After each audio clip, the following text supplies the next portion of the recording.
Alors, commençons cette réunion. Je remercie tous ceux d'entre vous qui ont réussi à se connecter. Ce soir, je rappelle en un mot les raisons pour lesquelles nous sommes ensemble ce soir.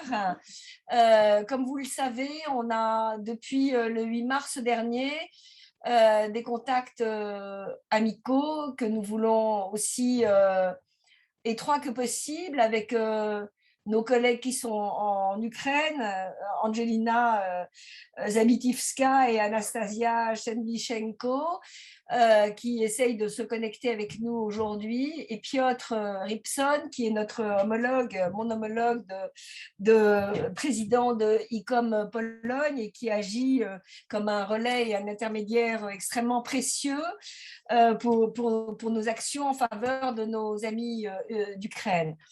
La première chose que je voudrais dire à Anastasia, à Angelina et aussi bien sûr à Piotr, c'est à quel point, vous l'avez compris, nous sommes sensibles à votre situation et nous cherchons à être utiles, à monter des actions qui vous soient utiles. Et c'est la raison pour laquelle, comme on l'a fait le 8 mars, on se met en contact avec vous aujourd'hui pour réfléchir ensemble à ce que nous pouvons faire aujourd'hui, plutôt dans un esprit d'accueillir des professionnels de musées ukrainiens en France si le besoin se fait sentir. Pour ceux qui se connectent, je dis un petit mot. Nous sommes rencontrés sur cette plateforme le 8 mars. Vous nous avez dit, chers amis d'Ukraine et de Pologne, que vous aviez avant tout besoin d'un côté d'argent, d'un autre côté de matériel pour protéger les œuvres en danger. Et nous savons, et je vois que Sophie Delepierre est avec nous, elle est bien placée aussi pour le savoir, je la remercie d'être là. Nous savons à quel point le patrimoine est menacé. Le patrimoine est toujours menacé en temps de guerre. Dans une guerre qui vise à ce point l'identité d'un peuple, on sait à quel point il est encore plus menacé que dans n'importe quel conflit. Et donc, nos musées en France ont été très réactifs et ont très rapidement proposé des dons de matériel pour protéger les œuvres, et on a envoyé déjà deux camions de 15 tonnes chacun vers la frontière entre la Pologne et l'Ukraine. Nos camions affrétés par Chenu arrivent à la frontière, et c'est là qu'à la frontière, grâce à Piotr, grâce à notre contact de Héry, notre ami Vasile, qui sera peut-être connecté tout à l'heure avec nous, à moins qu'il ne le soit déjà. On décharge le camion et on recharge aussitôt un camion qui peut franchir la frontière et approvisionner les musées en Ukraine même, ce que nous ne demandons pas à notre transporteur français de faire. Il y a un danger à ce qu'ils le fassent. Ils connaissent pas bien la région. Donc, la première chose que je voudrais dire, c'est remercier tous ceux d'entre vous qui se mobilisent pour cette action. D'abord, tous les musées, une vingtaine, une trentaine, je crois, de musées en France se sont vraiment mobilisés pour faire des dons. Vous êtes nombreux à être sur ce plateau aujourd'hui. Merci d'être là.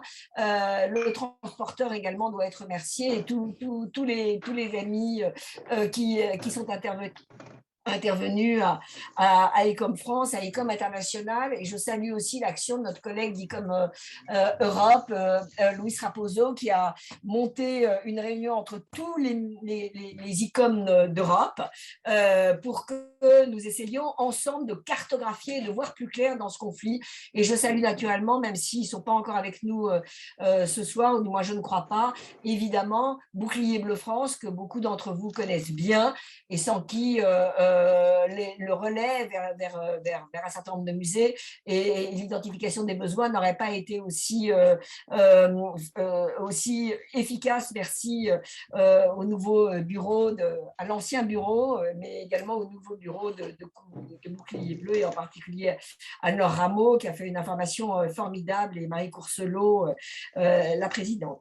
Commençons la réunion d'aujourd'hui. Il est clair que nous n'allons pas parler de tout aujourd'hui, nous allons parler d'une chose précise, qui est quels sont les musées français qui sont prêts à accueillir des collègues professionnels de musées venant d'Ukraine et qui en feraient la demande. Donc, nous allons pour ça nous adresser à nos amies ukrainiennes qui vont nous expliquer, nous exposer éventuellement les besoins qu'elles connaissent. On va demander à Piotr également de nous faire connaître ses besoins. On n'aura pas forcément tout aujourd'hui, mais ce serait bien qu'on ait un certain nombre d'informations. Et puis, nous avons invité ce soir les responsables du programme français Pause, qui est le programme qui gère en grande partie les crédits qui sont consacrés par la France, par le gouvernement français, à l'accueil de réfugiés ukrainiens en France. Je salue et remercie Éléonore Delabrie-Rochette qui est avec nous et peut-être Alisa Menchikova est là aussi. Je ne sais pas si Alisa a pu se connecter. Je crois que Alisa parle en plus ukrainien, donc ça peut aussi faciliter les relations. Bonjour à toutes les deux d'être là. Vous allez vite avoir la parole. Je donnerai aussi la parole assez vite dans la conversation à Fabienne Bruck du ministère de la Culture, qui peut-être pourra nous exposer quelles sont les actions que le ministère de la Culture peut mettre en place outre ce programme. Je vous dirai un mot des conversations que nous avons eues avec les gens de la Cité internationale des arts en France, qui sont aussi des lieux d'accueil. Et Piotr me dit qu'il a quitté à 6h30. Donc, pardonnez-moi, j'arrête mon bavardage. C'était une manière aussi de laisser les gens rentrer dans la salle. Est-ce que, Anastasia, je peux vous passer tout de suite la parole? Est-ce que je peux vous demander comment vous allez? Comment se passe pour vous la vie de tous les jours? Est-ce qu'il est utile pour vous que les musées français se mobilisent pour accueillir des professionnels que vous connaîtriez autour de vous? Quelles sont vos demandes aujourd'hui, Anastasia? Nous vous écoutons. Malheureusement, je crois qu'Anastasia n'est pas là, mais pardon, je crois que Angelina n'est pas là, mais Anastasia, la parole est à vous si vous voulez bien parler.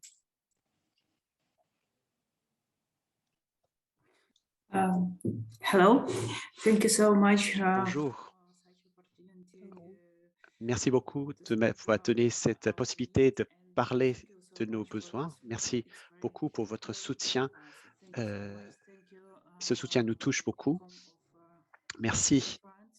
Merci à l'ICOM France. Some presentation, it will be. Si j'ai la possibilité de partager mon écran, j'aurai une présentation à vous montrer si c'est possible. Est-ce que vous pouvez me permettre? Je pense que c'est possible. Est-ce que c'est possible? Oui, c'est possible.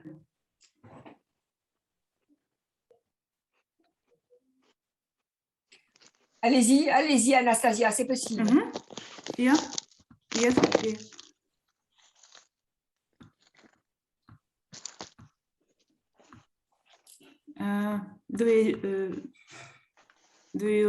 Can you see it? Est-ce que vous voyez mon écran? Tout à fait. Nous voyons votre écran. Tout à fait bien. Anastasia en voit très bien. Merci.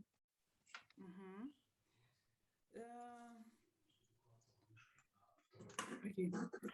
So I would like to say. Je voudrais donc dire quelques mots concernant les sujets sur lesquels nous travaillons en Ukraine. Aujourd'hui, les besoins des musées évoluent en fonction de la situation de la guerre. Pour les musées qui se trouvent dans les territoires qui sont occupés temporairement, ont besoin d'un soutien financier, notamment en faveur du personnel des musées. C'est un sujet qui est délicat parce que ces personnes-là ne peuvent pas montrer qu'elles collaborent avec les institutions ukrainiennes. Et ces personnes se trouvent dans une situation extrêmement dangereuse. L'autre situation concerne les musées qui subissent des bombardements intensifs et des situations de combat dans la région de Kharkiv et de Mykolaïv. Ces musées-là ont besoin d'un soutien financier pour le personnel du musée ainsi que des matériels pour pouvoir protéger les collections et les bâtiments. Nous avons également besoin d'un soutien financier pour les personnels, les professionnels des musées qui sont déplacés temporairement dans les territoires un peu plus sécurisés de l'ouest de l'Ukraine. Nous ne parlons pas de réfugiés, nous parlons de personnes déplacées temporairement.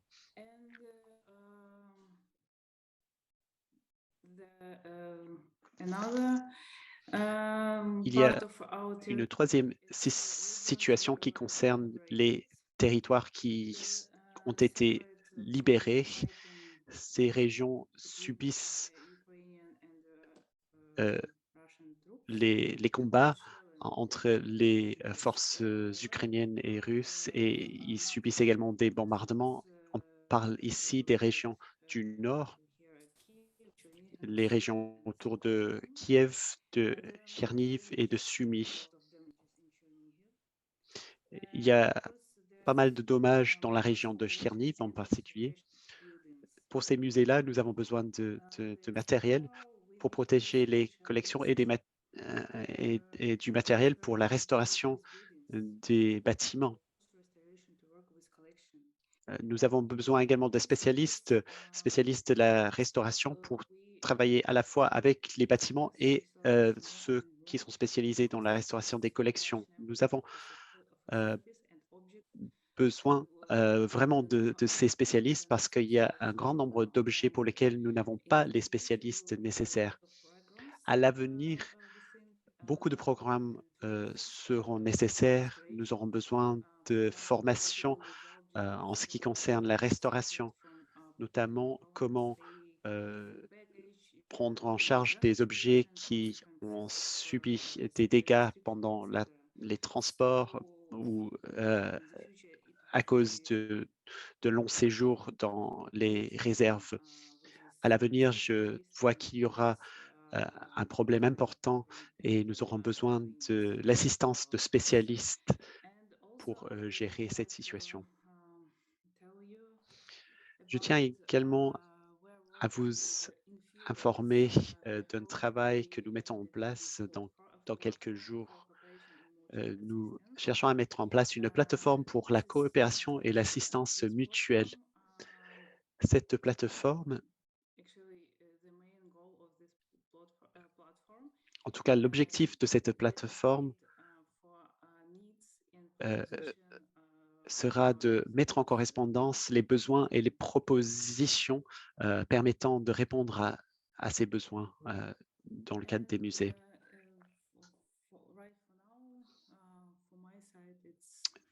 De mon côté, aujourd'hui, c'est tout ce que j'avais à dire. Si vous avez des questions, n'hésitez pas à me le faire savoir. Merci beaucoup. Merci pour votre Bon, attention. merci beaucoup, Anastasia. Merci beaucoup de votre présentation, Anastasia. Je crois que c'est extrêmement important que vous nous informiez dès maintenant des besoins qui vont surgir pour apporter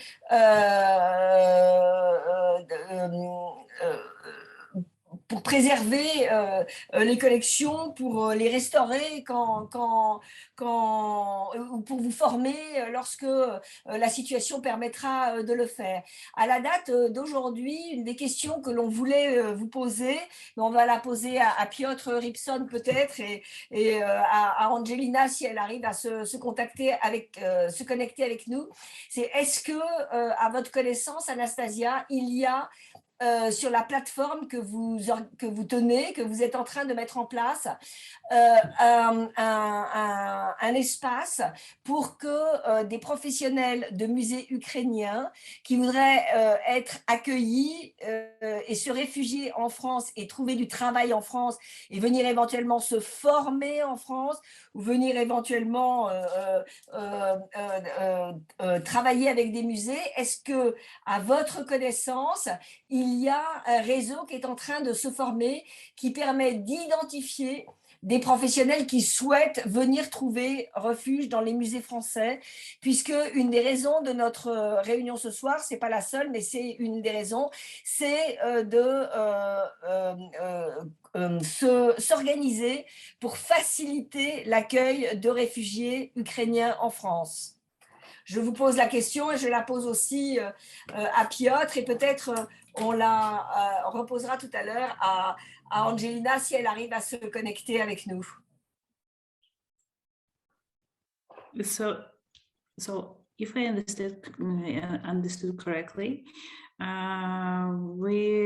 Si j'ai bien compris la question, vous me demandez de réfléchir à des experts des musées ukrainiens qui sont aujourd'hui réfugiés, qui chercheraient à se rendre en France pour travailler dans le cadre des musées français.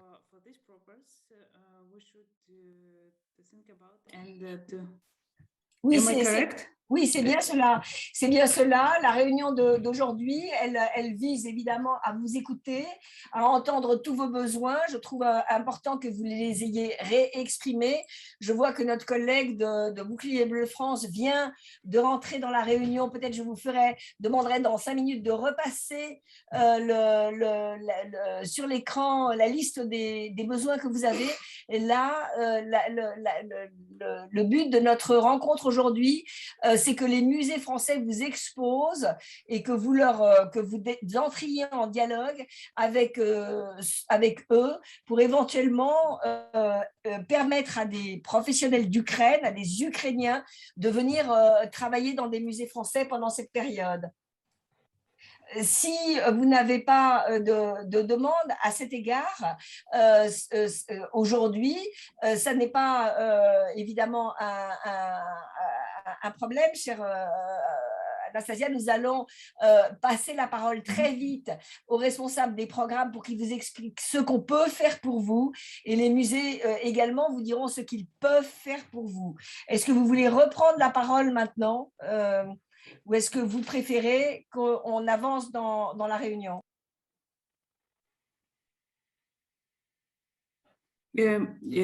Sorry, no, right now I don't know such of people. Je m'excuse, je n'ai pas connaissance à de tels professionnels au jour d'aujourd'hui, mais je pourrais y réfléchir et je pourrais poser la question à d'autres collègues. Mais aujourd'hui, je n'ai pas la connaissance de personnes se trouvant dans cette situation aujourd'hui. Je vous remercie beaucoup. Angelina, je crois quand même que vous êtes là. On me dit que c'est vous qui êtes là. D'accord. Angelina, on ne vous voit pas, mais on voit que vous apparaissez sur l'écran sous le nom Redmi Note. Est-ce que je peux vous passer la parole? Hello. Hello. Bonjour. Chère Juliette, chers collègues, nous sommes tout à fait reconnaissants à vous par rapport à cette initiative. Après 56 jours de guerre, on a compris qu'il n'y a pas de lieu sécurisé en Ukraine. Même dans la ville de Lviv, des missiles ont frappé, amenant la mort à 7 civils. Les sites où les missiles ont frappé se trouvent à seulement quelques kilomètres de nos bâtiments de musées qui se trouvent dans le centre-ville ou en tout cas proche du centre-ville. Depuis le début de cette guerre, nous avons fondamentalement révisé nos tâches et nos projets. Nos intentions et nos efforts se concentrent sur les questions de la préservation de collections qui se trouvent aujourd'hui dans nos réserves et dans nos dépôts. Et nous sommes concentrés sur la protection physique et la sécurité de ces collections, ainsi que sur le maintien des informations concernant cette préservation. Aujourd'hui, la stratégie concerne l'accélération de la numérisation de l'ensemble des collections des musées. Nous avons simultanément intensifié la numérisation des différentes collections, les livres, les manuscrits et les archives écrites, et d'autres communications. La réalisation de cette tâche de numérisation des collections est devenue possible avec cette efficacité seulement grâce au soutien que nous recevons aujourd'hui depuis le début de la guerre de la part de nos amis européens, de l'Europe entière. Cela a été pour nous une belle surprise, un bon soutien moral et je tiens à remercier notre reconnaissance envers notamment envers nos collègues polonais et le comité polonais. Je remercie également le Musée national de Suède, le Musée national de la Finlande, la Galerie nationale de la Finlande, le Musée juif de Vienne, le Centre pour le dialogue en Italie, le Centre international de Varsovie, la Fondation Chewitsky-Bantam. Il s'agit d'une liste très longue. Beaucoup de fondations en Suisse, la Fondation d'Alif, la Maison d'Europe, la Fondation pour le sauvegarde de la culture ukrainienne. Grâce à cette aide, nous avons reçu beaucoup de matériel de conservation et de préservation, des équipements pour l'entreposage des collections des musées, ainsi que des appareils pour la climatisation, la déshumidification, etc. Aujourd'hui, nous attendons des systèmes de vidéosurveillance et des systèmes d'alarme. Nous attendons également des équipements pour la numérisation des collections graphiques. Nous avons reçu beaucoup de numérisateurs, des appareils photo et des ordinateurs. Ces techniques sont tout à fait importantes pour nous dans la situation actuelle. La livraison de tels équipements auprès de nos musées a été organisée par des bénévoles qui ont fait acheminer ces matériels vers Lviv et vers nos musées. C'est grâce à cette aide que nous avons compris que l'un des problèmes euh, pratiques est notre parc d'automobiles que nous avons au musée. Ces véhicules sont vétustes et nécessitent des réparations très régulières. Nous sommes dans une situation où il est nécessaire d'être mobile et transporter des, des matériels et des objets d'un bâtiment à l'autre. À Lviv, nous avons 8 sites différents au centre de la ville et nous avons besoin de communiquer très rapide entre ces différents sites. Nous avons besoin de minibus. C'est un réel besoin qui, un réel besoin pour nous afin de préserver ces collections.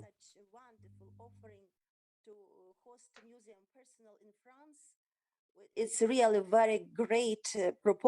qui est de l'offre vraiment formidable de la France, c'est une excellente proposition, mais pour le moment, c'est impossible dans notre musée avec nos équipes actuelles. Peut-être à l'avenir, des propositions comme celle-ci seront utiles et ce sera vraiment des excellentes pratiques de partager nos expériences, nos connaissances et de communiquer ensemble. Je vous remercie.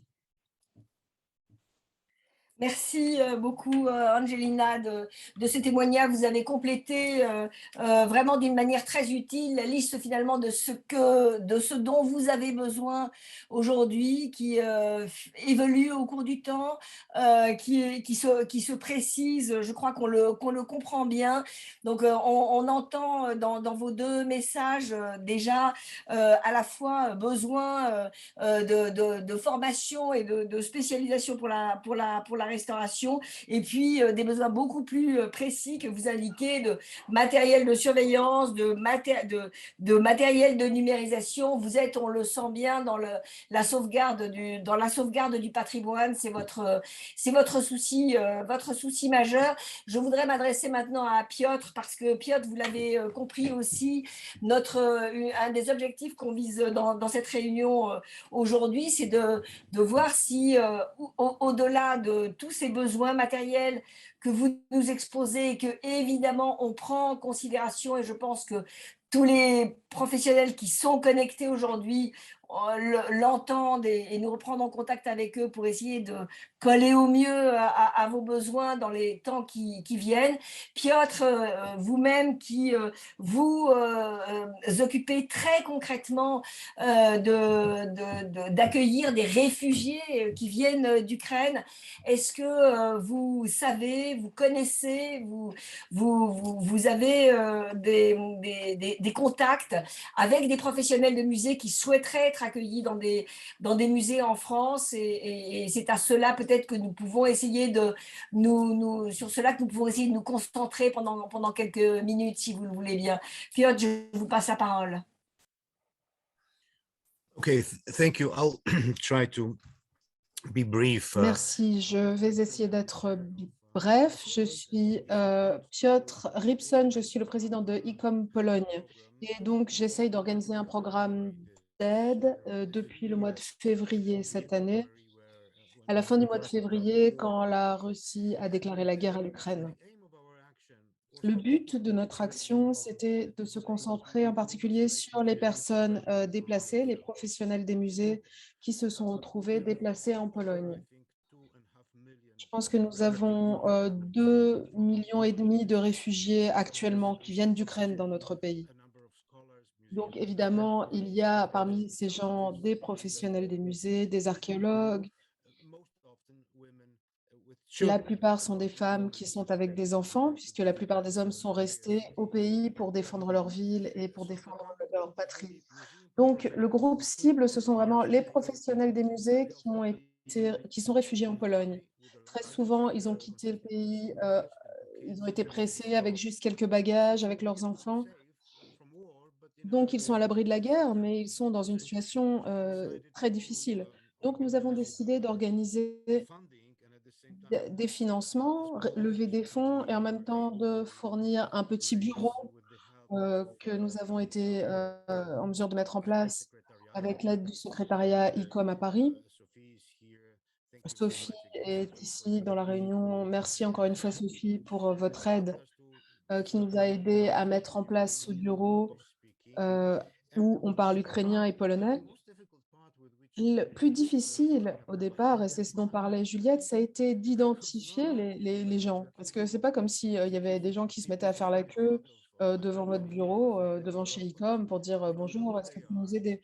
On ne sait pas où sont les gens, ils ne savent pas où nous sommes. Et donc, nous avons dû créer des réseaux et étendre nos réseaux assez largement avec les ressources dont nous disposons, c'est-à-dire avec Facebook, des pages Internet, à travers nos contacts avec nos amis, comme Anastasia et tous les autres, qui sont restés en Ukraine, afin d'identifier les personnes dans le besoin.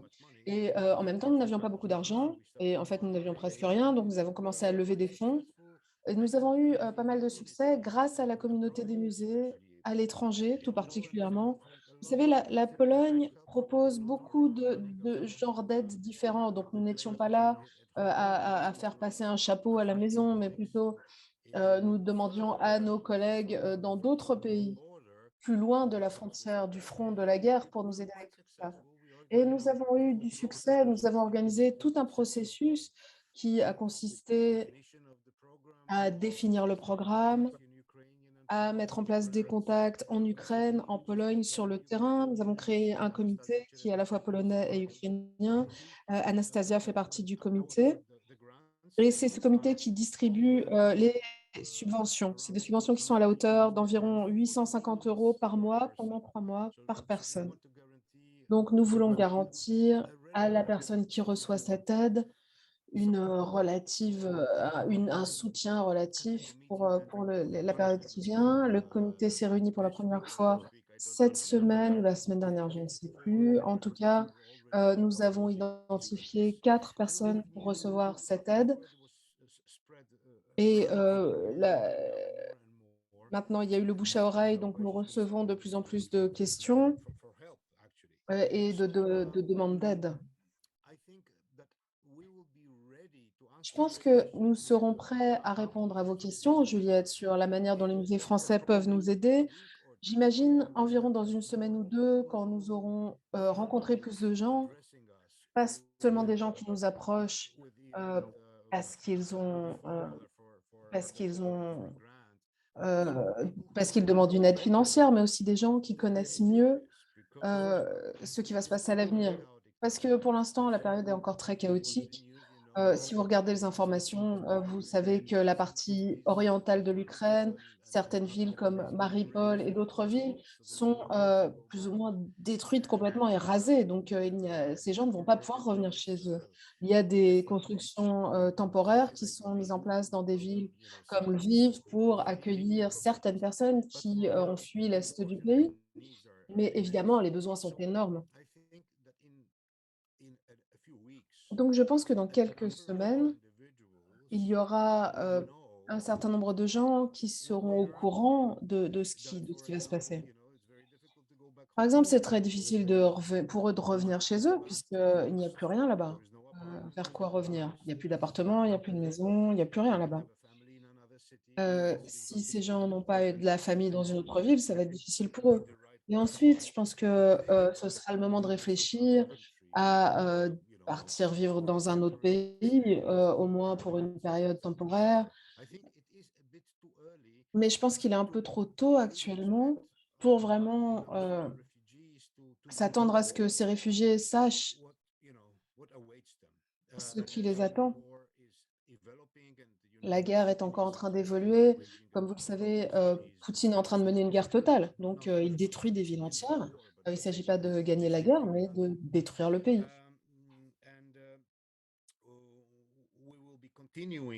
Et nous allons continuer, nous allons poursuivre notre programme d'aide financière.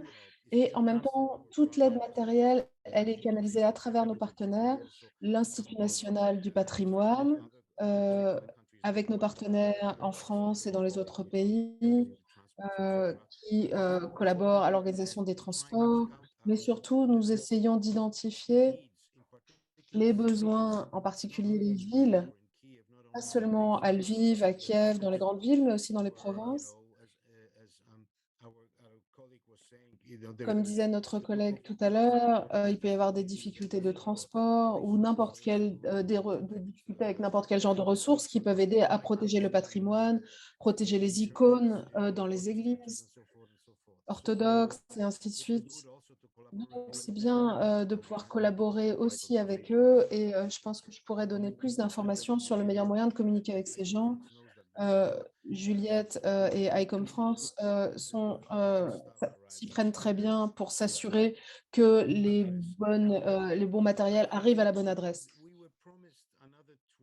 On nous a promis encore 20 aides financières venant de Grande-Bretagne. Nous avons beaucoup d'aides de nos collègues en France, en Allemagne, en Suisse et ailleurs. Donc pour le moment, nous avons ce qu'il nous faut.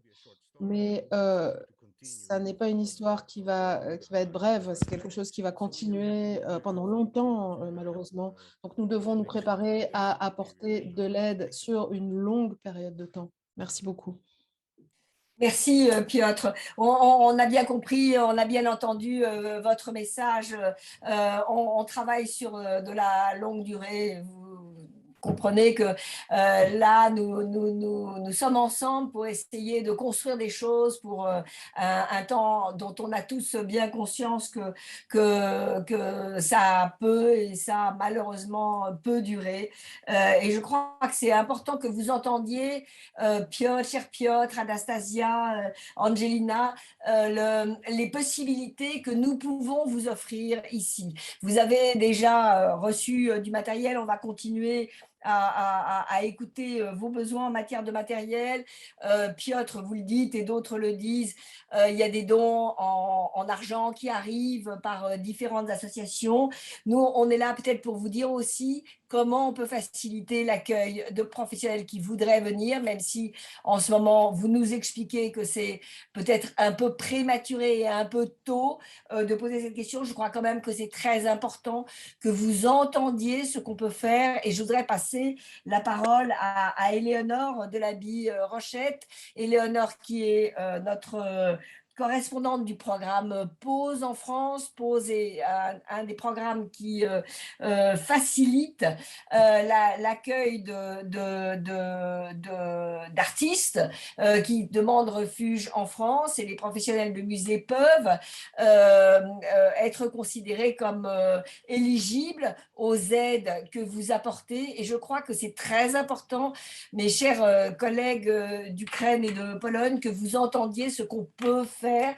Et je crois que c'est important aussi que nos collègues des musées français qui sont ouverts à l'accueil de professionnels entendent comment en temps et en heure, le jour venu, cela sera facile et facilité, et que vous compreniez qu'on est là pour faciliter les choses, bien évidemment, pas pour les faire à votre place. Éléonore, je vous passe la parole et merci d'être là.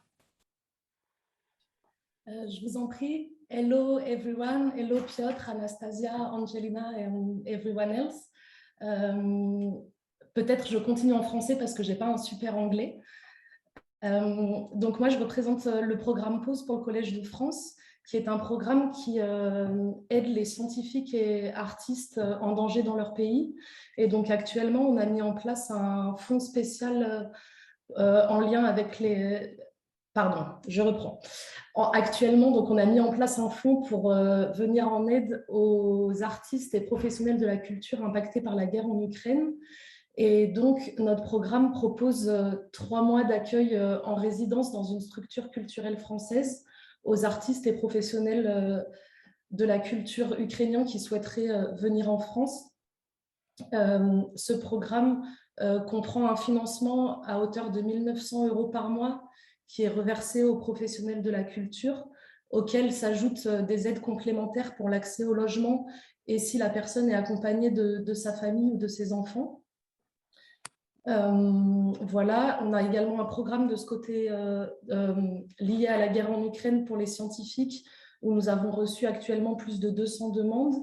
Le fonds ouvert aux artistes et professionnels de la culture a ouvert un peu plus tard, il y a un petit mois, et on a actuellement reçu une quarantaine de candidatures, dont 2 professionnels de musées ukrainiens, du Musée national des arts Bohdan et Varvara Kanenko de Kiev, ainsi qu'une professionnelle du musée d'art contemporain d'Odessa. Voilà. Qu'est-ce que je peux vous dire de plus? J'excuse ma collègue Alissa Menchikova qui gère du coup ce fonds spécial scientifique qui devait être présente et qui a dû partir, ainsi que ma directrice qui avait un rendez-vous à l'Élysée. Voilà, donc pour la suite, n'hésitez pas à revenir vers moi, je vais vous laisser mon contact si vous connaissez des personnes qui pourraient être intéressées, et si vous avez toute autre question, n'hésitez pas à revenir vers moi. Merci beaucoup, Éléonore. Je crois que c'est important que à la fois nos collègues en Ukraine, que Piotr vous-même, et que les musées, les représentants des musées en France aient connaissance de ce dispositif. Est-ce que vous pouvez rentrer un peu plus dans le détail, Éléonore, pour expliquer plus en détail, parce qu'au fond, ce qui est important, c'est de savoir comment on fait. On sait maintenant, grâce à vous, qu'il y a un programme, il y en a sans doute d'autres, mais en tout cas, il y a celui-là qui est fait pour ça, qui sert à ça. Vous avez maintenant bien l'expérience de le mettre en place. Nous avons vérifié auprès de vous et auprès d'autres que ce programme, c'est ces subventions et ces aides financières peuvent être attribuées à des professionnels de musées, même si l'intitulé du programme concerne plutôt les artistes. Je crois que c'est important que vous nous expliquiez un peu plus en détail comment ça fonctionne, qui doit venir vers vous pour faire une demande. Est-ce que c'est à nous de le faire? Est-ce que c'est à nos collègues d'Ukraine de prendre contact avec vous? Est-ce que c'est au musée de se rapprocher de vous et d'essayer de comprendre ce qu'il doit faire. Au fond, il y a toujours un moment où les choses les choses deviennent urgentes et c'est à ce moment-là qu'il faut qu'on ne perde pas de temps à les monter. Et donc, je crois que c'est important que vous nous donniez des informations très concrètes et très précises maintenant que nous sommes tous ensemble. Et je crois que c'est important que les musées qui sont dans la salle aujourd'hui puissent vous poser les questions qui leur viennent à l'esprit pour le moment où des personnes viendraient à demander à être accueillies. Je vous repasse la parole si vous voulez bien, Éléonore. Oui, merci. Donc, dans le cadre de ce fonds d'urgence culture, c'est aux établissements français de candidater. Donc, il faut que ce soit des établissements sous tutelle, labellisés ou subventionnés par le ministère de la Culture. Et donc, on a un formulaire en ligne sur notre plateforme à remplir avec les informations concernant à la fois la structure qui porte la candidature, ainsi que des informations sur l'artiste ou professionnel de la culture, dans notre cas, qui candidate. L'établissement doit également joindre une lettre d'engagement signée par son directeur ou directrice ou président-présidente, ainsi qu'un RIB. Moi, j'envoie des candidatures en fait toutes les fins de semaine au ministère de la Culture et ensuite elles sont donc évaluées à la fois par le ministère de la Culture, notre comité scientifique, ainsi que le ministère de l'Intérieur et des Affaires étrangères. Et on a un délai d'à peu près 3 semaines pour avoir des retours sur ces candidatures qu'on soumet aux différents organes décisionnels. Et donc ensuite, à l'issue de ces 3 semaines, quand une candidature est retenue, nous signons une convention attributive de subvention avec l'établissement d'accueil. Et ensuite, l'établissement d'accueil est en charge de reverser l'intégralité de la somme qui lui est donnée aux professionnels de la culture accueillis. Et après, il y a plusieurs cas de figure. Moi, je suis des fois contactée directement donc, par des artistes ou professionnels de la culture ukrainiens et ukrainiennes et directement par des musées qui n'ont pas ou des structures culturelles qui n'ont pas de candidats à leur connaissance. Et donc, dans ce cas-là, moi, j'essaye de trouver des professionnels de la culture ou des artistes qui ont une pratique liée à des établissements volontaires pour les mettre en contact et qu'ils établissent une candidature ensemble. Et des fois, c'est les établissements culturels qui ont déjà des connaissances d'artistes ou professionnels de la culture qui souhaitent rejoindre notre programme. Et dans ce cas-là, ils candidatent directement sur la plateforme. Et ensuite, qu'est-ce que je peux dire d'autre? Donc, les établissements d'accueil sont en charge de permettre à l'artiste ou professionnel de la culture accueilli de continuer sa pratique professionnelle au sein de son établissement et de l'accompagner dans ses démarches d'accès au logement et aux droits de séjour. Voilà pour les grandes lignes. Et ensuite, on a également un programme régulier qui a lieu plusieurs fois par an. Et là, il y en aura un nouveau en juin également, qui est une prise en charge de 6 mois à 1 an, avec un financement à hauteur de 60% de notre programme et 40% à la charge de l'établissement d'accueil. Donc, on va essayer d'orienter tous ces artistes et professionnels de la culture qui vont bénéficier de ce dispositif d'urgence pour ensuite les accompagner vers le dispositif régulier pour qu'il y ait une prise en charge continue à la suite de ces 3 mois du fonds d'urgence. Merci beaucoup. Merci, Éléonore, vous êtes extrêmement précise. Piotr, est-ce que ces informations vous sont utiles? Est-ce que le fait de vous qui avez la charge d'accueillir énormément de réfugiés, est-ce que le fait de savoir que ce programme existe vous est utile? Est-ce que vous avez des questions à poser à Éléonore? Et ensuite, je passerai la parole aux différents participants de la réunion pour qu'ils posent les questions qu'ils souhaitent poser.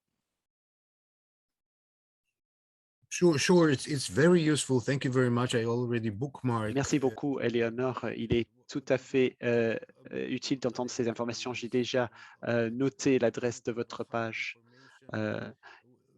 ICOM Pologne est devenu un peu une plateforme permettant de partager les informations dans plusieurs sens. Nous créons une base de données d'opportunités et possibilités d'aide de la part de différents pays. Il est très important de répertorier cette proposition également. quand les différents professionnels nous contactent, nous partageons les informations sur les différents dispositifs qui sont ouverts et les différentes destinations qui pourraient les accueillir. Pour l'instant, nous n'avons pas connu beaucoup de personnes qui pourraient accéder à de tels dispositifs. Ne suivons pas les chercheurs, mais plutôt des professionnels du musée. Mais quand des personnes nous contactent pour avoir des informations, nous pouvons leur donner les informations nécessaires. Merci à Eleanor, j'ai toutes les informations dont j'avais besoin. Merci. Merci d'avoir réagi, Piotr, je le redis, et c'est important que tout le monde l'entende. Le programme est accessible aux professionnels de musée, il n'est pas destiné uniquement à des artistes, c'est une information dont nous avons confirmation. Ce n'est pas le seul, c'est aujourd'hui le programme que nous avions invité. Il y a différents dispositifs qui existent également et qui permettent d'accueillir des artistes qui cherchent refuge. Il y a notamment la Cité internationale des arts avec laquelle nous avons été en contact, qui ne peut pas être là avec nous ce soir, mais le jour où vous en aurez besoin, on pourra vous mettre en contact avec eux. Moi, je vais proposer, si vous voulez, que la parole soit entre les musées qui sont présents. Quelles questions vous vous posez, quelles questions vous avez envie de poser au programme Pause. Il y a des représentants du ministère de la Culture qui sont également sur cette plateforme. Je passe très volontiers la parole à Claire Chastanier si elle veut prendre la parole quelques minutes. Claire, sans obligation naturellement, mais je suis ravie de te passer la parole. Est-ce que tu veux la prendre ?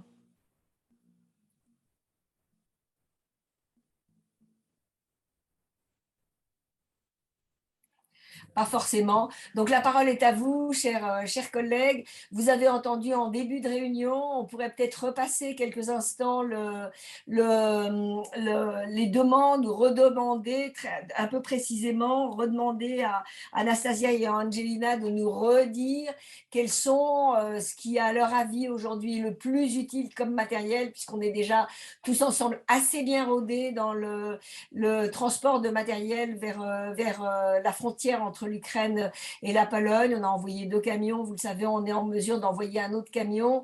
Anastasia et Angelina, vous nous avez fait part de vos besoins que nous n'avions pas forcément en tête auparavant, en particulier des besoins de systèmes de vidéosurveillance, si j'ai bien compris, vous allez me préciser si j'ai bien compris, des outils pour numériser vos collections.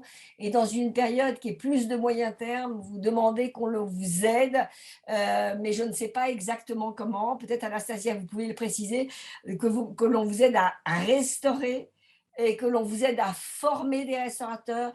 Est-ce que je peux revenir vers vous, Anastasia, 2 minutes pour que vous nous expliquiez un peu plus concrètement comment vous envisagez, comment vous voyez les choses, comment on pourrait former des restaurateurs en ce moment? Est-ce que vous parliez de maintenant? Est-ce que vous parliez de plus tard? Est-ce que je peux vous poser la question?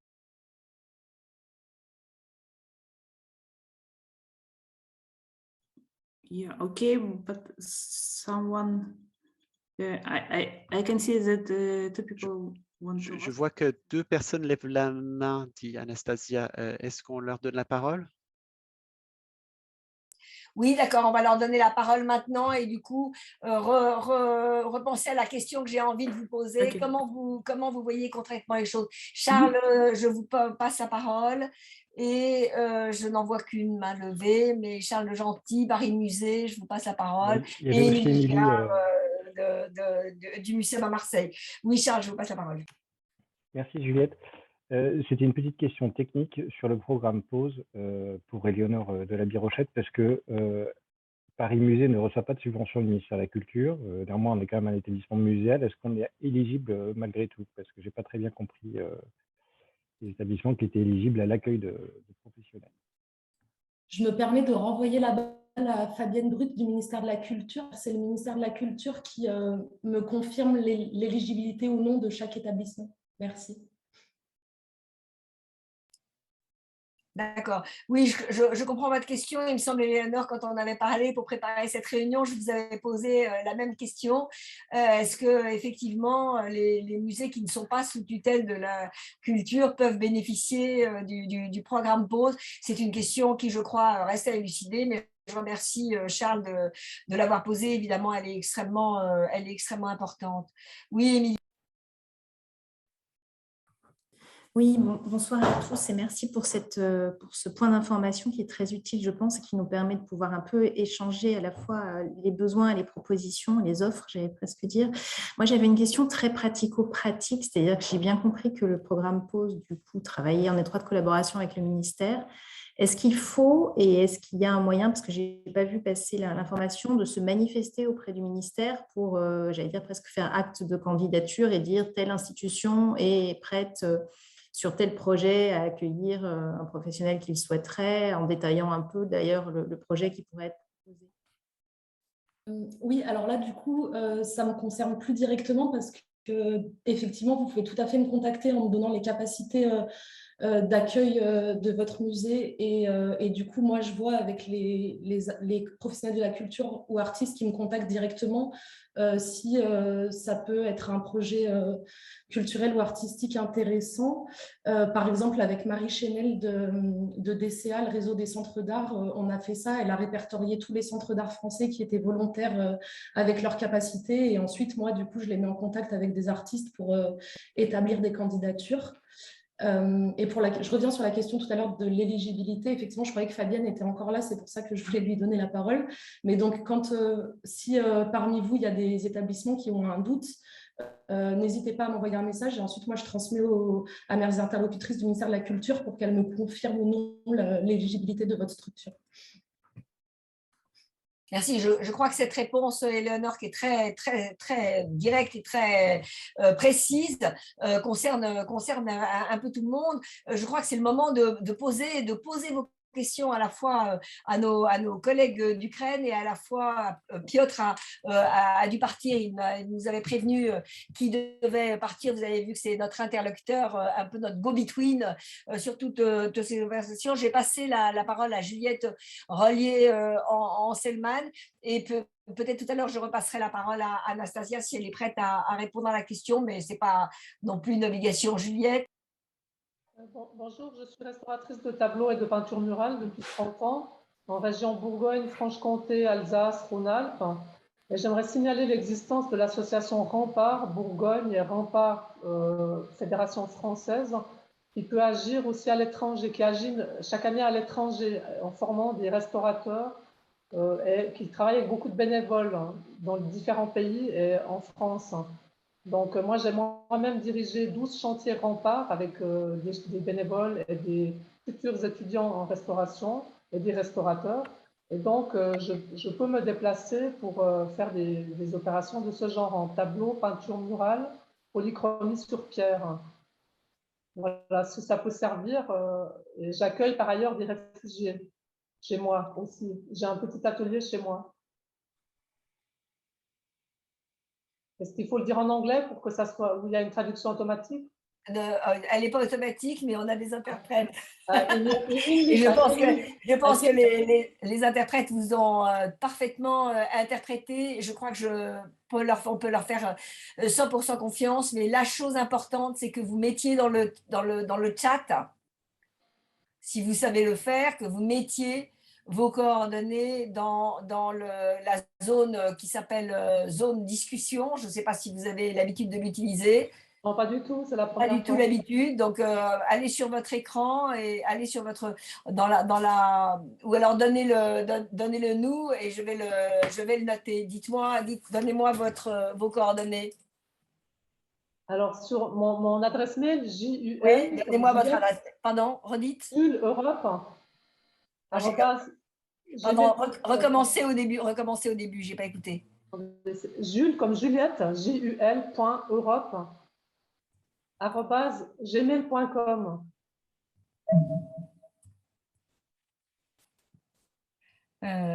Ok. Je ne vois pas où elle est la zone chat. Vous allez la voir tout à l'heure. J'arrive pas à trouver, je ne sais pas où est l'arrobase, Anne-Claude. Ok, merci beaucoup. Est-ce qu'il y a d'autres informations? jul.europe@gmail.com, on est d'accord? Voilà, c'est ça, oui. Voilà. Merci beaucoup de cette information. Est-ce qu'il y a d'autres propositions concrètes, informations de ce type que vous souhaitez profiter de ce moment pour communiquer à nos collègues, ou d'autres questions que vous voulez poser?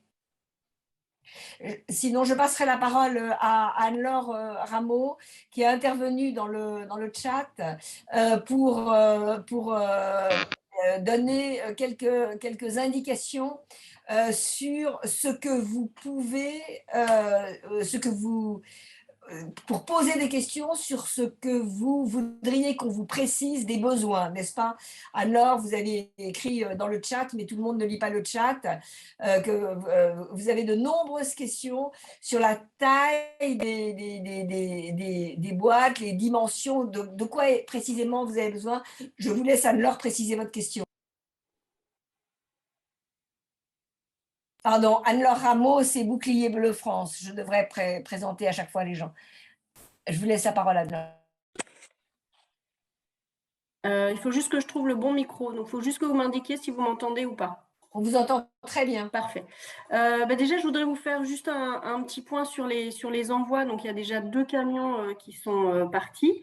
Le 3e, je viens de consulter mes messages. Donc, Marie-Aimée de Chenu nous dit que le 3e est plein. Donc, un départ, la date n'est pas encore calée, mais sera pour la semaine prochaine. Si, elle est fixée, la date. C'est demain. Il parle demain, il arrive le 4. Le 2. Parfait. Et donc là, on est en discussion avec Chenu pour un 4e et probablement dernier convoi, avec beaucoup de propositions des musées en région, donc avec des musées qui sont groupés en fait en PACA autour de Lyon, Grenoble. Nous, on en aura un Grand Est. Il y en a un qui part de Normandie. Donc voilà, on a eu beaucoup de retours des musées français. Après, moi, la question que je me pose, c'est qu'il y a une demande sur des caisses en bois, donc des caisses de transport, avec des dimensions, on va dire, souhaitées, qui sont plutôt des dimensions tableau. Et en fait, les collègues donnent des caisses avec des dimensions beaucoup plus variées. Et je voulais savoir s'il y avait déjà eu un retour côté ukrainien sur l'utilité. Alors, Anne-Laure, en fait, vous êtes arrivé 5 minutes après le début, et en fait, notre collègue Anastasia avait précisé je vous repasse la parole, Anastasia, si vous voulez bien, ou peut-être c'était Angelina, avait précisé des besoins, outre les besoins déjà connus, des besoins de systèmes de vidéosurveillance, d'outils de numérisation des collections, et puis de matériel de transport. Mais ça, je ne suis pas sûre qu'on peut véhiculer jusqu'à vous des minibus. Vous parliez de besoin de minibus. Je ne suis pas sûre qu'on serait capable de satisfaire cette demande-là. Anastasia, je vous demande de repréciser ça. Et surtout, j'aimerais que Anastasia ou Angelina, vous nous redisiez plus précisément, quand vous parlez de besoins de formation, de besoins de restauration, à quoi vous pensiez? Est-ce que vous pensiez à des gens qui viennent sur place, ou est-ce que vous pensiez par exemple à des formations qui pourraient se dérouler sur des plateformes comme celle sur laquelle on est maintenant? Est-ce que ça vous serait utile qu'on organise de la téléconférence entre professionnels de musée, entre vous? Est-ce que, voilà, je vous pose cette question. Est-ce que j'ai vu que Johanna que Johanna voudrait parler. Je vous passe la parole tout de suite, mais est-ce que je peux repasser la parole à Angelina ou à Anastasia quelques minutes sur ces questions?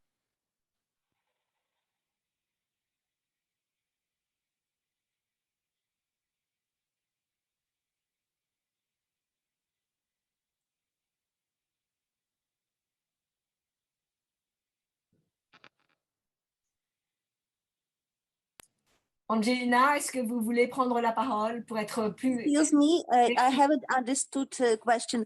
Can you repeat, please? Je n'ai pas bien compris la question. Est-ce que vous pouvez la répéter, s'il vous plaît? Je m'excuse. Oui, pardon, c'est sans doute moi qui ne suis pas très claire. Tout à l'heure, vous avez évoqué les besoins de formation, les besoins de restauration. Comment est-ce que vous voyez concrètement les choses? Est-ce que vous pensez que ces besoins, par exemple, de formation, ça pourrait être des sessions que nous organiserions avec vous en téléconférence, des besoins d'aide en restauration? Est-ce que vous pensez qu'il faudrait que l'on vienne chez vous? Tout à l'heure, nous avons une collègue qui s'est proposée de rempart, mais est-ce que vous pensez qu'on peut mettre en place des sessions, des choses qui vous soient utiles en ce moment par rapport aux besoins que vous nous avez fait connaître de formation et de restauration et de connexion avec des spécialistes de restauration. Est-ce que ma question est plus claire maintenant? It will be very important to have really cooperation in. Ça va être très important pour nous d'avoir des collaborations en termes de conservation avec différents musées et différents domaines de spécialité. Et il faut que nous puissions communiquer sur des questions professionnelles. Ça va être très important pour nous. Merci. Merci beaucoup. Je continue à poser mes questions. Concrètement, à quoi pensez-vous comme coopération? Est-ce que vous pensez que c'est utile qu'on essaye d'organiser des coopérations entre musées sur des plateformes comme nous sommes en train de le faire? Anastasia, vous voulez répondre?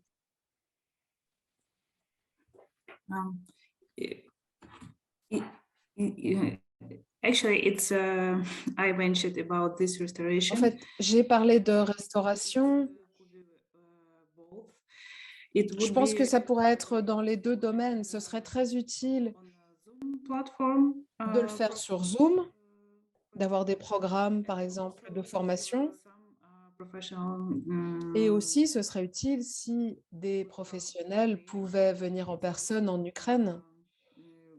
Be useful for us, and we can think. We actually are thinking about such Nous sommes en program. train de réfléchir à ces questions et nous pourrons, dans quelques jours, Some questions with envoyer des questions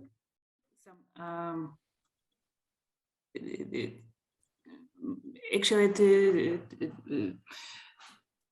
about these programs. Sur ces programmes, sur ce dont vraiment nous avons besoin. Merci beaucoup. C'est très important que vous disiez ça. Je pense que c'est un peu compliqué de vous envoyer. Pardon, est-ce que je peux vous parler aussi de ces caisses de bois? About cases, this is why Ce qui concerne ces caisses, c'est la raison pour laquelle nous avions créé cette plateforme. Les donateurs sont des sociétés ukrainiennes, des musées européens peuvent aussi offrir des matériaux par la plateforme. Et tous les musées ukrainiens peuvent faire une demande en fonction de leurs besoins. Donc, ce sera plus précis et plus concret quand nous aurons leurs demandes. Et merci beaucoup pour la question. Je peux vous envoyer des noms de programmes pour lesquels nous avons besoin de travailler sur la restauration. Je vous remercie.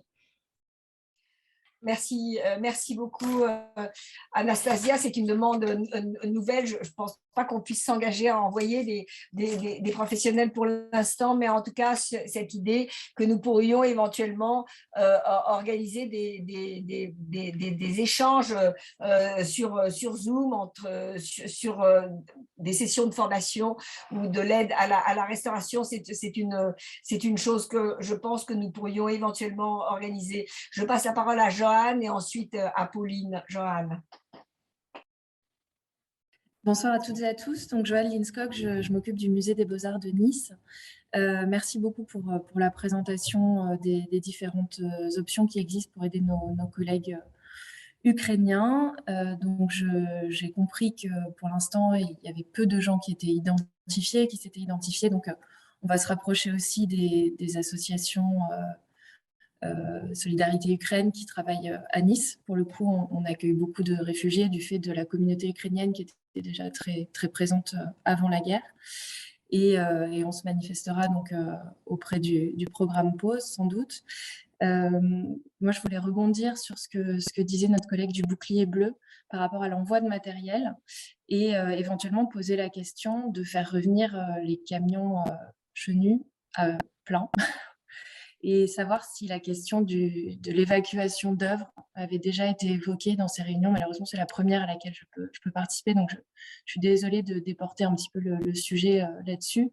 Mais donc Nice comprend 10 musées. On a été plusieurs à se poser la question de est-ce qu'on peut faire quelque chose en termes d'accueil d'œuvres? Est-ce que c'est quelque chose qui est désirable? Est-ce que c'est quelque chose qui est possible? Est-ce qu'il y a déjà des mouvements d'œuvres au sein de l'Ukraine? Voilà, donc si... Et répondre à cette question. Merci Jeanne de la poser.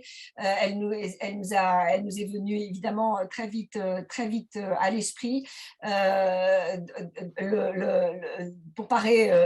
pour répondre très concrètement le fait d'accueillir des œuvres des musées ukrainiens en France. Ça pose un tout autre type de problème. Aujourd'hui, on ne transporte pas des œuvres, on transporte des matériels qui permettent de les conserver. On sait bien, là aussi, peut-être Claire Chastanier qui est dans la salle peut répondre.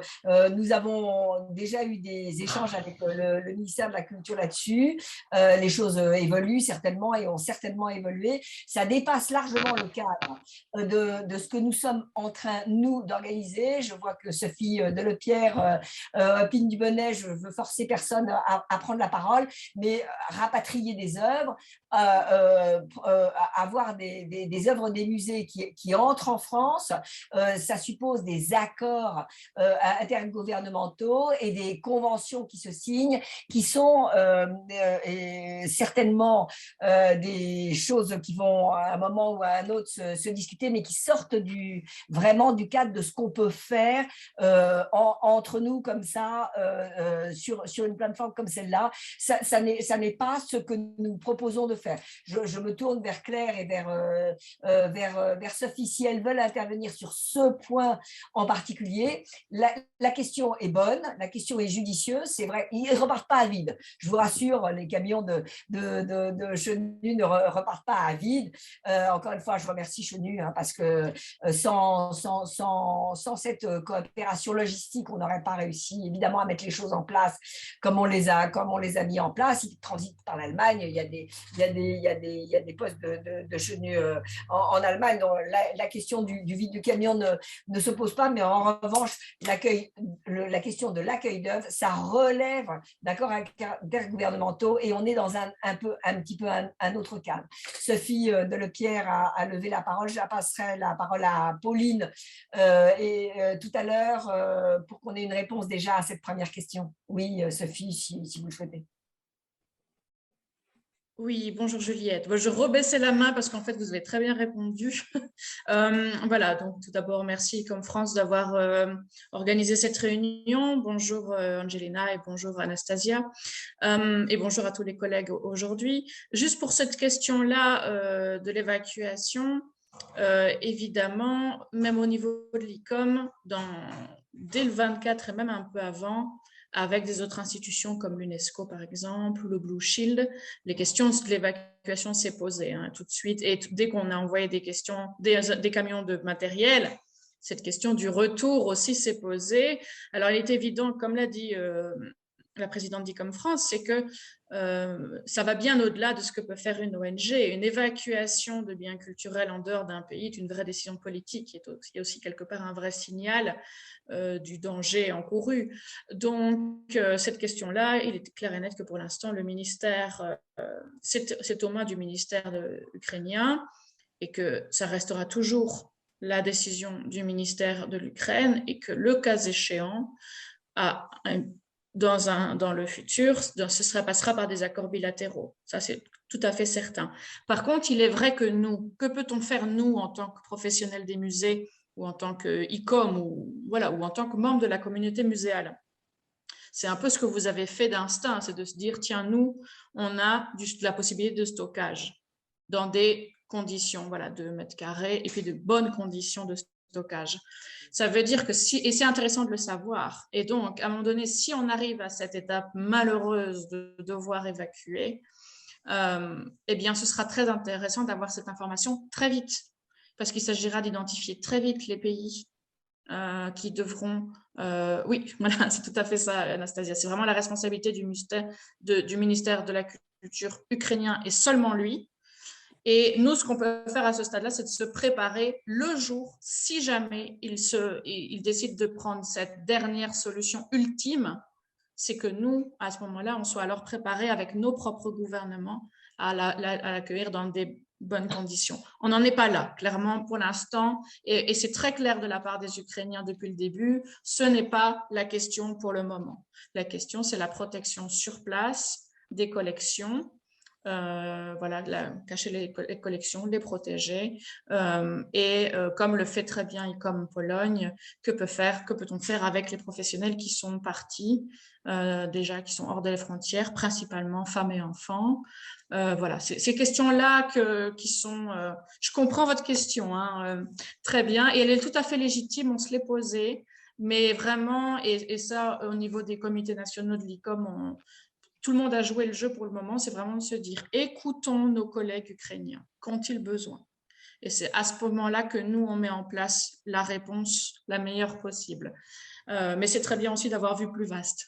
Mais voilà, vous avez votre réponse, c'est une question gouvernementale à ce stade. Et quand elle deviendra muséale, je suis sûre que la communauté muséale y répondra comme elle a répondu jusqu'à présent sur des questions de collection, d'apport de matériel plutôt, et surtout d'accueil du personnel. Moi, je voudrais simplement, sur la question d'aujourd'hui, être bien claire aussi, parce que je pense qu'il ne voulait pas de confusion. L'idée n'est pas du tout d'attirer qui que ce soit dans d'autres pays. Il est évident que ça a été un peu le sauve qui peut.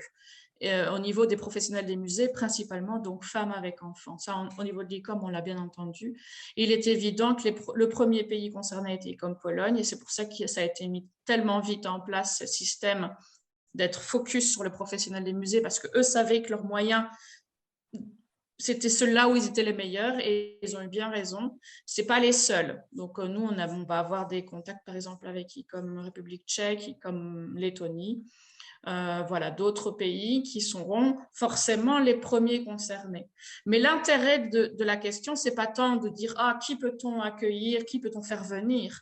L'intérêt de la question d'aujourd'hui, c'est plutôt il y a déjà des Ukrainiens en Allemagne, en France, aux États-Unis, voilà.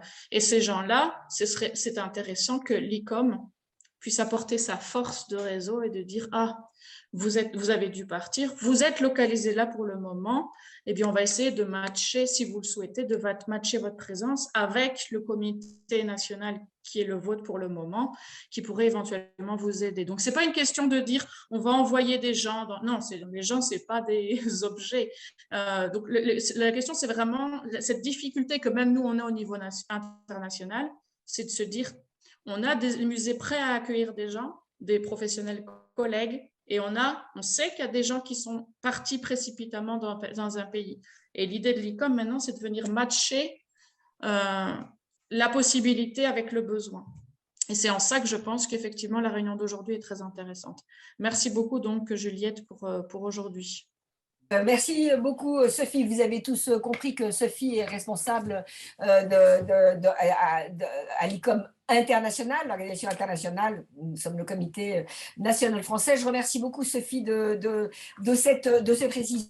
D'abord concernant les œuvres, puisque c'était une bonne question, il est bien qu'elle soit apparue dans le débat. Elle est apparue tout de suite dans le débat. Dès le premier convoi qu'on avait envoyé en Ukraine, on avait eu des propositions de rapatrier des œuvres, et bien évidemment, les choses ne dépendent pas de nous, elles dépendent, comme vous l'avez l'avez redit, du gouvernement ukrainien. Il faut quelquefois se méfier de sa propre bonne volonté et de se méfier de vouloir trop bien faire. Et c'est bien, Sophie, que vous le rappeliez, la réunion d'aujourd'hui, et on le voit bien en écoutant nos collègues, à la fois Piotr, à la fois nos amis Anastasia et Angelina.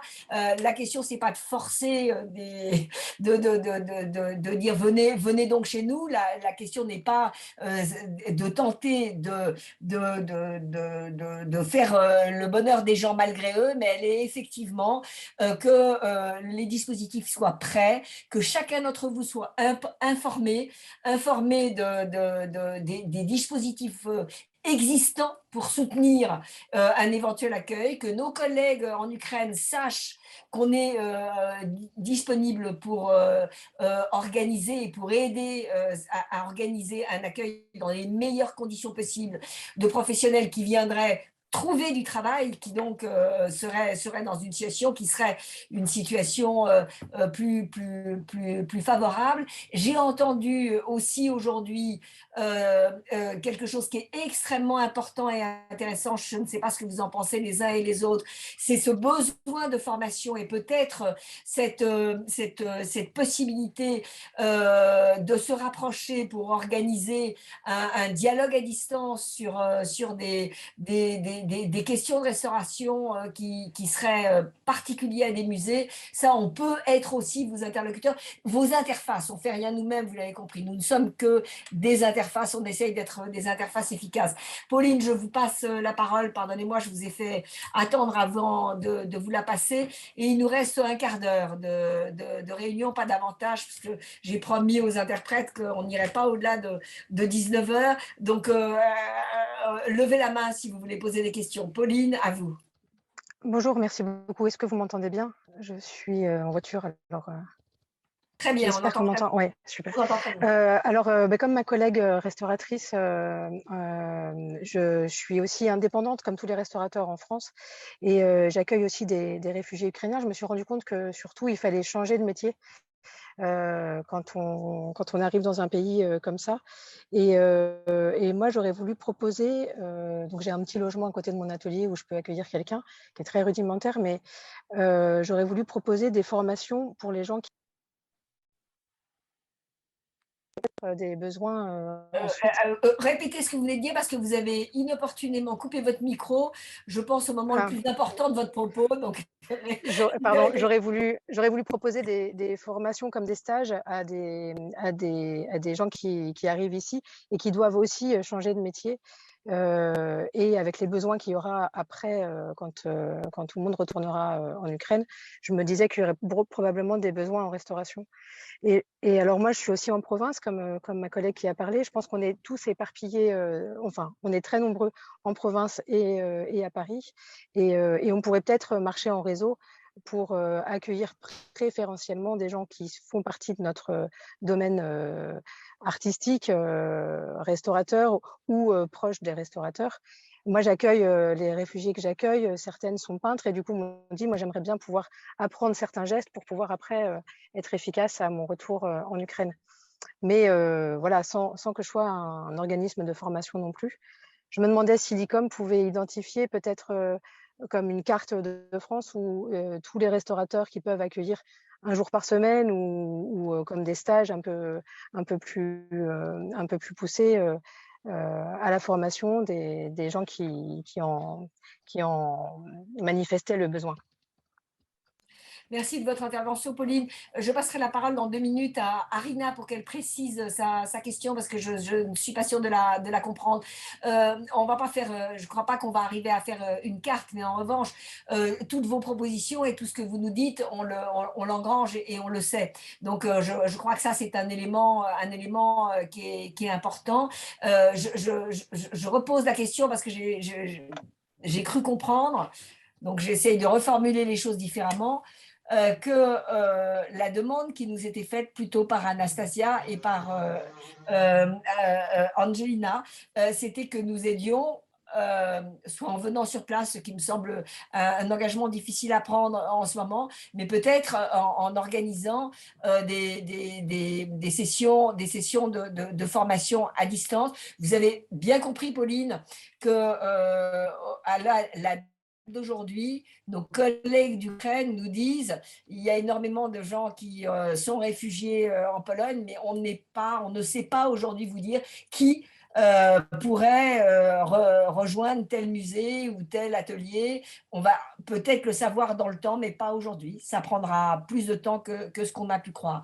Je voudrais passer la parole à Irina, parce que dans le chat, vous dites que vous vous demandez s'il y a des possibilités d'accueillir des professionnels auprès d'ICOM. Alors non, auprès d'ICOM, non. Je crois que nous sommes des interfaces. Je ne crois pas que ce soit notre rôle nous-mêmes d'accueillir. Notre rôle, c'est de mettre en relation des musées et des professionnels qui éventuellement demanderaient à être accueillis. Mais c'est la deuxième partie de votre question qui me semble importante. Est-ce que vous pourriez avoir la gentillesse de la préciser à l'oral? Je vous passe la parole.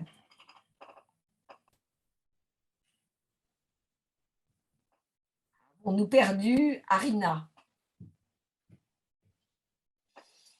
Avons-nous perdu Arina? Donc, je vous lis ce que Arina a mis dans le chat, puisqu'elle a l'air d'être partie. Elle demande si, donc j'ai lu la première partie, elle dit si les Ukrainiens possèdent la formation et l'expérience professionnelle dans le domaine de la protection du patrimoine culturel. Je ne comprends pas la question qui est posée, c'est pour ça que je demandais qu'elle soit reposée oralement. Mais la personne est partie. À qui peut-on envoyer les fonds? Demande Julie Faure. Et on vous répond à ICOM Pologne et on vous mettra soit dans le chat tout de suite, soit on vous répondra un petit peu plus précisément. Ah, voilà, c'est mis. Voilà, vous avez dans le chat, merci à mes collègues qui travaillent dans la pièce à côté, le lien du site qui a été créé par ICOM pour faciliter l'octroi de dons financiers à ICOM Pologne via ICOM International, si je ne me trompe pas. Sophie me corrigera si je me suis trompée. Est-ce que vous avez tous accès au chat ou pas? Est-ce que vous êtes tous en train de noter le lieu où vous pouvez envoyer vos dons? Vous avez bien compris que ça transite et que ça passe par ICOM Pologne. Julie Faure veut poser une question. C'est juste pour préciser, les dons, j'entends pas des dons de particuliers, mais des dons de collectivités, donc c'est la même chose. C'est le même… Je ne vois pas la différence qui pourrait… C'était juste pour savoir s'il y a On est bien d'accord que là, on ne parle pas de dons matériels, mais de dons financiers. Oui, oui, tout à fait. On est bien d'accord. Je ne vois pas pour quelle raison l'appel de fonds ne concernerait pas les dons des collectivités. Je pense que si les collectivités sont généreuses, qu'elles n'hésitent pas à se connecter sur ce site. D'accord, merci beaucoup. Est-ce qu'il y a d'autres personnes qui voudraient poser des questions?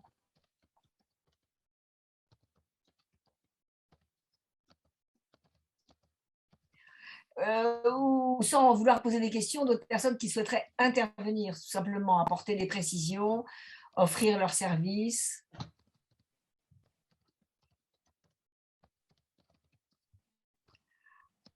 Si ce n'est pas le cas, voilà comment nous allons procéder maintenant. Je vais peut-être passer la parole, si elle le veut, à Angelina pour un mot de clôture, si elle le veut, à Anastasia pour un mot de clôture, mais vraiment si elles le veulent.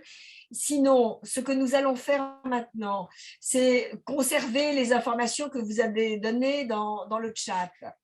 Les conserver et les mettre d'une manière sous une forme qui reste peut-être à inventer sur le site d'ICOM France et de Bouclier Bleu, bien sûr, Anne-Laure Rameau, dont je souligne à nouveau l'efficacité pour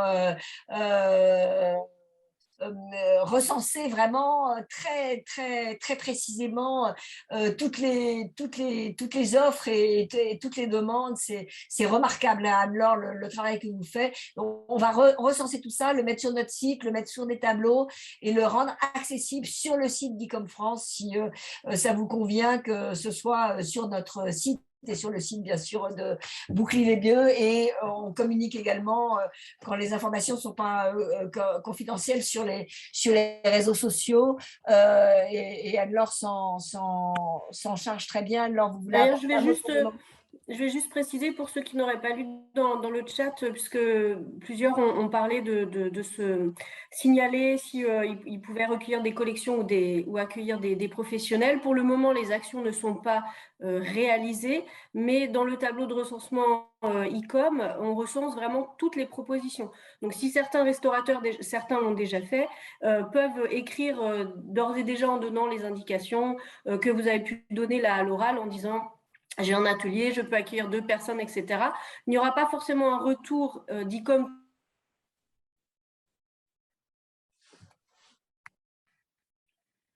On vous a perdu, Anne-Laure. On a perdu le son d'Anne-Laure. Un mot. Bon, je devine la suite. Elle disait qu'il n'y a pas forcément un retour immédiat, mais les informations sont en de bonnes mains et bien évidemment seront réutilisées au moment où elles sont le plus utiles. Est-ce que je peux passer... Pardon, j'avais enlevé ma caméra, excusez-moi. Est-ce que, Angelina, vous voulez redire un petit mot? Non, vous avez mis un mot dans le chat. Est-ce que, Anastasia, vous voulez redire un petit mot? Est-ce que vous voulez que... Firstly, I would like to... Oui, pour ma part, je voudrais vous remercier pour votre soutien. Merci pour l'attention que vous portez à notre cause dans cette situation de guerre qui est horrible. Je vous remercie très chaleureusement. Si vous avez une base de données de professionnels de la restauration qui seraient prêts à créer un programme de formation via une plateforme telle que Zoom ou une plateforme telle que Microsoft Teams, ce serait quelque chose qui serait formidable pour nous. Merci beaucoup pour votre soutien.